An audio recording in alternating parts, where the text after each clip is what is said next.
Hello viewers, welcome to Gttv News in English. I'm Salif Wanja. Tonight we start with the headlines. National Human Rights Commission held a press conference today. UK appoints a new High Commissioner to the Gambia. APRC tells Justice Minister to quit. IEC to announce new party Ganu today. PIRA fines NAWEC $3.5 million. These and many more to come.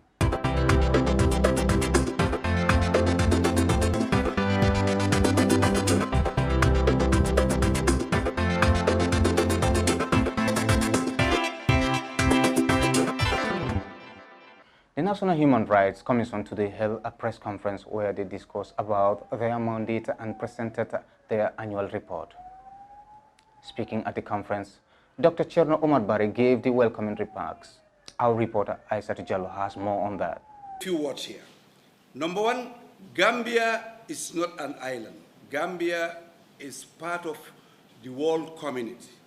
And Gambia is a signatory and member to all institutions, including UN Human Rights Commission, including United Nations, including Commonwealth, including AU, including ECOWAS. And all these institutions have their membership and their quality. Do you or can you ask the Saudi National Human Rights Commission to withdraw simply because in the UN there are people who advocate rights for others that we are not compatible with?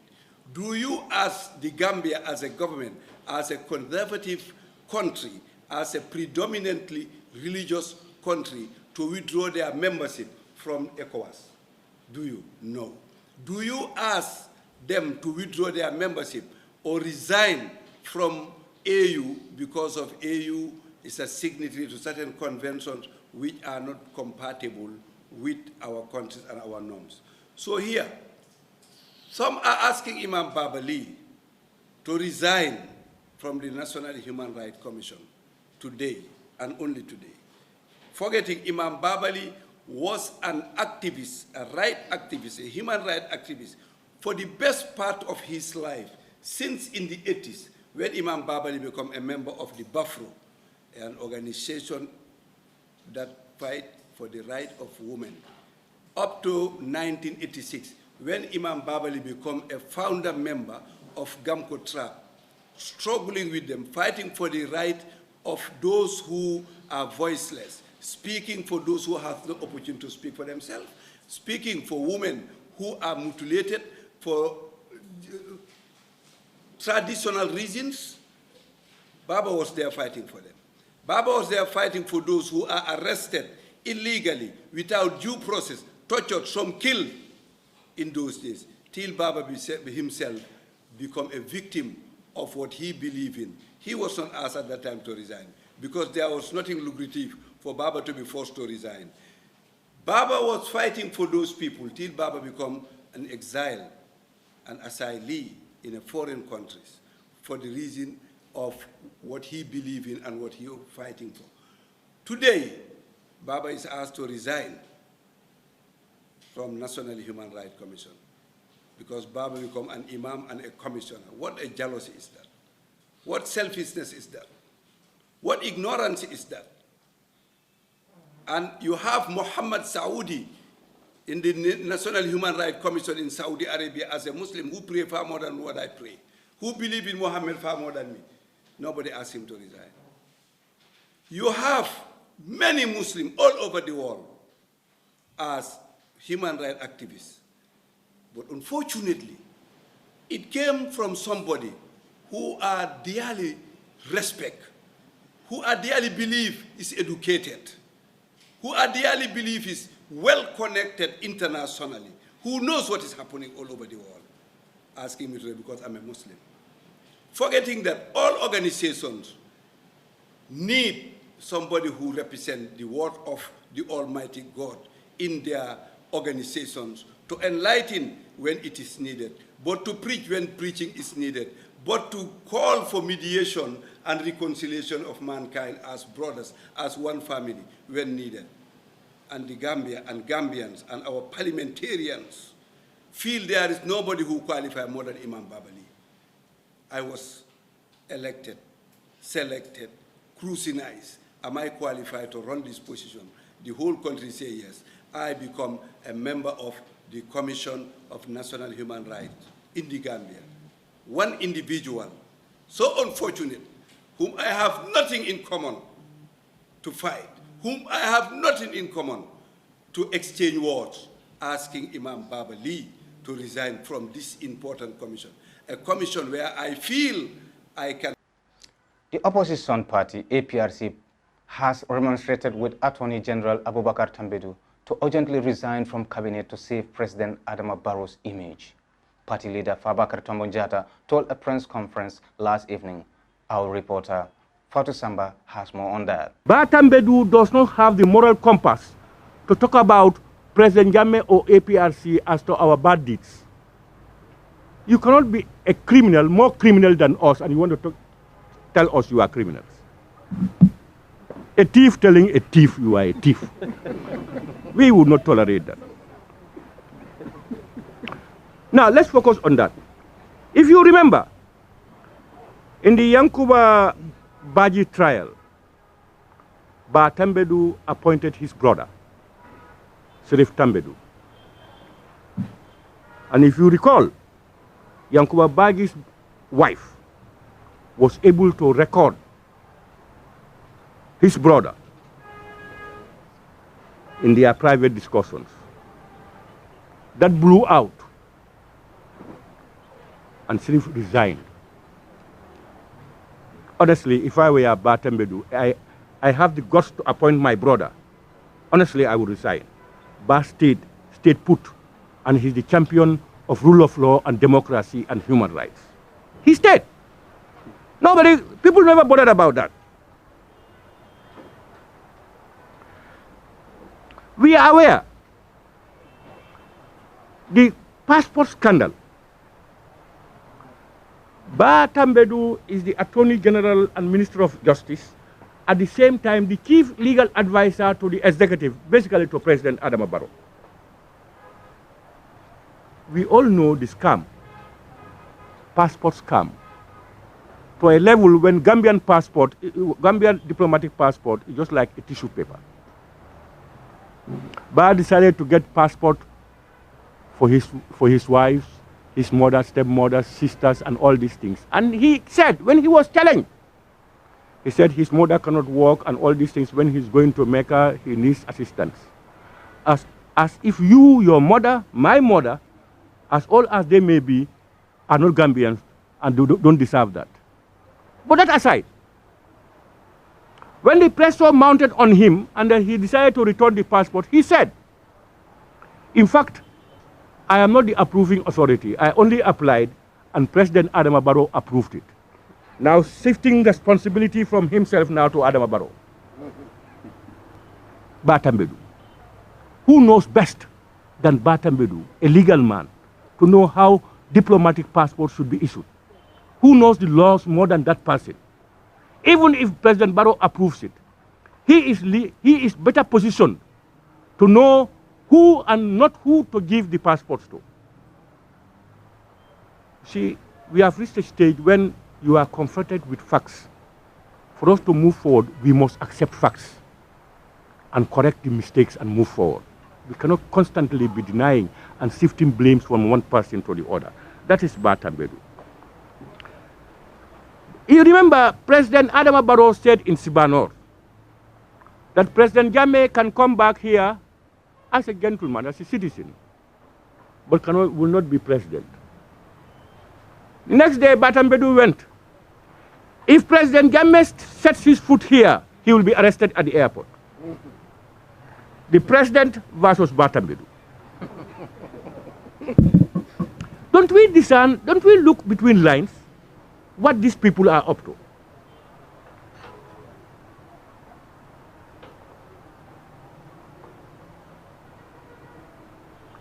He, Tambedu, with the commission, seized our vehicles and all our things. And I remember then, we wrote to him, Batambegu, saying that why should you seize our vehicles? Because we have seen the coalition government giving our brand new pickups to their party militants just within 3-4 months into office. They referred us to the police that they are investigating. The commission has finished its report. The government white paper is out. Journalists, you have seen it. Have you seen mentioned anywhere APRC vehicles? Over 20-something to 30 vehicles. Look at it. And what we said was, if the vehicles are seized and that they are to be ascertained as to ownership, they should be parked somewhere. If judgment is that they are owned by the state, they take it. If they say 5 are owned by state and the rest are owned by you, they act on it. But you cannot find, from the time they were seized, you cannot find those vehicles anywhere. Anywhere. Some are repainted, some are sold outside. The Public Utilities Regulatory Authority, PURA, has fined NAWEC $3.5 million for its poor water service delivery in its provincial water treatment plants. A statement from the authority said NAWEC failed to comply with directives for maintaining its plants at Farafenye, Bansang and Soma, leading to economic losses and endangerment of the health of the residents. A group of Gambian migrant workers, numbering at least 60 in the UAE, have written to the Gambian government seeking urgent repatriation to Banjul. In a June 8 letter to Foreign Minister Tangara and copied to the Standard, the group wrote, "Since the outbreak of COVID-19, many Gambians living in the United Arab Emirates struggle to even have food to eat and things are getting worse. Many of us came to the UAE on visitors' visas with the intention of finding work, but the expiration of our visas and the COVID-19 pandemic have shattered our plans." Confederate and Colombo statues are toppled by U.S. protesters. Statues of the Confederate leaders and the explorer Christopher Columbus have been torn down in the U.S. as pressure grows on authorities to remove monuments connected to slavery and colonialism. Statue of Confederate President Jefferson Davis was toppled in Richmond, Virginia on Wednesday night. Elsewhere in the city, a statue of Columbus was pulled down, set alight and thrown into a lake a day earlier. Anti-racism protests have reignited debates over U.S. historical monuments. Land dispute is not our domain, says the Deputy Director of Physical Planning and Housing. Land dispute issues has been the author of the day in the Gambia. Our reporter went to the Office of the Physical Planning and Housing, and this is what the Deputy Director of Physical Planning has to say. And we all know land all over the world is a problem. People will not understand our function in land management.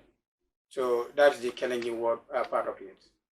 Sir, right now we have seen Babylon and also Makumbaya land dispute. A lot of issues have been said about this particular land. What can you tell us about this land called Babylon or... Yeah. Anyway, I don't want to go in detail about general land dispute in the country, because if I do, that's not my domain, particularly land when you come to disputes. That is the domain of the Department of Lands and Surveys. Our role as physical planning officers, we plan land, for example, identify land for projects, for government layouts and the like. But I do have some fair knowledge about Babylon, as you rightly said, because we worked on it years back when there was this dispute. As I said, the dispute is between the villages, different villages anyway. Our role there is not very great. We don't have much participation in it. Well, what we did was we just prepared a plan for them when they requested for it, and then we gave them the plan. We had a series of meetings with them. Mm-hmm. Yeah. So who is the owner of the land, the Babylon Makumbaya land that has been said? There are a lot of issues. The people of Makumbaya are claiming to own that land, and the people of Babylon are also saying they are the owner of that land. No, I said if you if you had had my deliberation, I said we don't involve ourselves in land ownership. The Department of Physical Planning and Housing. What they are saying, Makumba said it is their land. Well, Babylon people also say, and other villages, Mandinaring, Lamen, we have about 4 or 5 people who are saying the land belongs to them. But as a department, we cannot say that land belongs to Makumbaya or it belongs to Babylon. Okay. So who is responsible, if I may ask? Who should we ask? No, land as I said, land ownership is not determined by our department. Normally, it should be Department of Lands and Surveys, the next door office, department. But they too have their limitation. Because when you come to the ownership, as I said, it cannot be determined by us. What we are responsible is the administration of land, how land is administered. But who actually own it, we cannot say. One thing I know is that land within Combo, North, South, and East were declared as state land way back in March 1994. That much I know. And which means ownership should best on the state. But whether the state is taking that responsibility or not, well, that's a concern anyway. So recently we have seen a lot of people have been accusing your ministry, your department, that you have been the cause of all these land issues. What can you say? I think those are baseless. If you are listening to our press conference, it was stated there our participation or involvement in land administration. I told you, government has declared some areas within Combo. Well, let me say, it has declared Combo North, South, and the East as state land in March 1994. And then before that, 1991, we prepare our acts, different acts governing land law. So the fact that government has declared these areas as state land, government can go in those areas, acquire lands for public use or for other uses which the government thinks is necessary. So this is how we do the land management. This is how we go to the land. And if we feel that government needs these areas for public use, think of the kind of things. The Fajaras, the Brucebees, all were acquired by state to be used by the public for public use. Sir, right now in Gambia, every day we have had different accusations about land issues, and sometimes your names have been mentioned, especially people here. People think you have been receiving money from, various individuals just for bribery and corruption. Is that so? It's baseless. It's baseless. I can speak on behalf of my colleagues here. I've never seen a single person within these two departments who sells land to people for public use or public land to people. I've never seen it. I've never done it myself. But these accusations are not now. Since during the time of the last government, they accuse us of selling land within Bruceby mixed-use area. And they sent a letter, protest letter, to the president then. And the president, I saw the letter myself, wrote to our ministry to investigate that allegation, whether it is true or not. A task force was set up, comprising of NIA, police, CID, and some personnel within our office here. When they investigated, it took them about 3 months to find out whether what they said, that we, some of us, including myself, were selling land in those areas. And it was found that they were saying, they were saying it was not true. The government, then the president, said they were going to be charged for false information. Luckily for them, it coincided with the elections, the last elections. And that president could not prosecute them. But after the election, immediately the new government was appointed. These very people rose to our minister then, Mr. Lamin Diba. You can ask him. He was our minister for lands and regional government. Went to him and begged him not to take them to court. He called us and then said, well, these people came here and then they said what they did is wrong, and then they are asking for your pardon. We told him, well, if you do that, tomorrow another similar case will come. I think the best way would be you prosecute them so that the whole world will know that what they say against us is not true. Those records are there. You can go to the CID, you'll find it. You can even invite Mr. Lamin Diba. He will attest to this, what I am saying. All what they are saying is baseless. We don't sell land. Physical planning does not have right to allocate land to anybody. The allegations they are saying, me particularly, they said I have story buildings or story building in Salaji. we gave land to our girlfriends. That's what they said. Ask anybody here, or you go yourself, make your inquiries. I don't have an inch in Salaji. Neither any of my relatives, even my friends, have not. There's no single friend of mine who has land in Salaji. So you can see how untrue and how unfair they are saying these allegations. How far with that case that the minister was trying to investigate, that a lot of people, especially people that you were working with, make accusations to your people?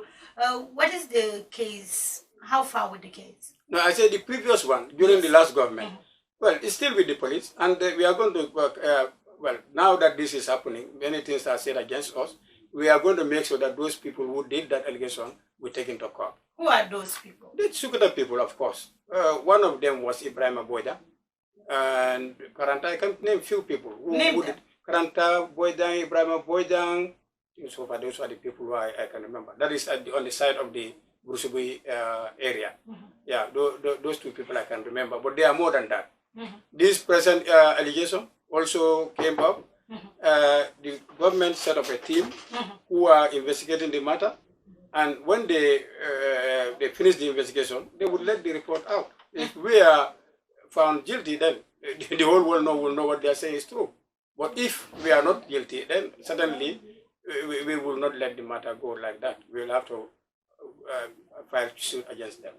A lot of people also say the physical planning does not have any structure. When they say that, what comes to your mind is, trying to give one land to many people. Is that your role? No, I told you, physical planning does not have right to give land to anybody. Yeah, but when it comes to the design and all that, try to say, okay, this land belongs to A or B. When they come here to show you those land, are you not aware that this land have been, is for somebody else? No. Physical planning, as I stated, we acquire land, or we, for example, if there is a need for a land to be acquired for public use, we don't get up like that. Physical plan doesn't get up and acquire land. The authority will come for us, or an instruction will come to us, either through the planning authority. We have the planning authorities all over the regions. That's the umbrella body of the Department of Physical Planning. They would instruct us to prepare a layout for a certain area. Then, or the Minister for Lands and Regional Government can instruct us to prepare a layout for a certain area. So our involvement there is, when that such land is identified, they will tell us, for example, Sukuta, Salaji. Then we will write a letter to the Department of Lands and Surveys to go and make a reconnaissance survey of the area. That brings us to the end of the news. Now a recap of our main headlines. National Human Rights Commission held a press conference today. UK appoints new High Commissioner to the Gambia. APRC tells Justice Minister to quit. IEC to announce a new party, Ganu, today. Pura finds NAWEC $3.5 million. Thank you for watching.